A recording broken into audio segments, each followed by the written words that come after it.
নমস্কার বন্ধুরা, আজ আমরা এমন একজনের বিষয়ে আলোচনা করব যিনি হলেন আমার এবং আমার মতো কোটি কোটি ভারতবাসীর প্রিয় নায়ক। হ্যাঁ বন্ধুরা, তিনি আর কেউ নন, তিনি হলেন নেতাজি সুভাষচন্দ্র বোস। তিনি 1897 সালের 23শে জানুয়ারি তারিখে ওড়িশার কটক শহরে জন্মগ্রহণ করেন। তার বাবা ছিলেন জানকীনাথ বোস এবং তার মাতা ছিলেন প্রভাবতী দেবী।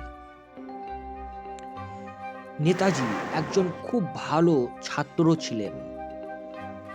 স্কটিশ চার্চ কলেজ থেকে তিনি গ্র্যাজুয়েশন পাশ করেন।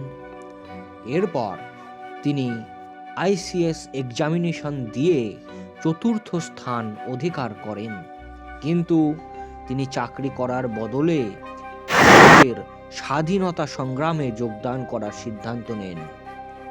এর ফলে তিনি ব্রিটিশ শাসকদের চোখের কাঁটা হয়ে গিয়েছিলেন। তারা তাকে বেশ কয়েকবার জেলে নিক্ষেপ করেন। দ্বিতীয় বিশ্বযুদ্ধের সময়কালে তিনি ভারত ছেড়ে চলে যান।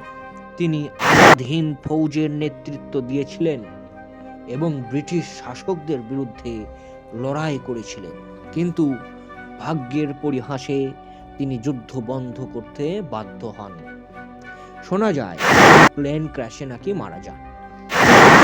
এটা এখনো রহস্যই থেকে গেছে, তবে তিনি চিরকাল আমাদের হৃদয়ে স্বদেশ প্রেমের প্রতীক হয়ে থাকবেন। ধন্যবাদ।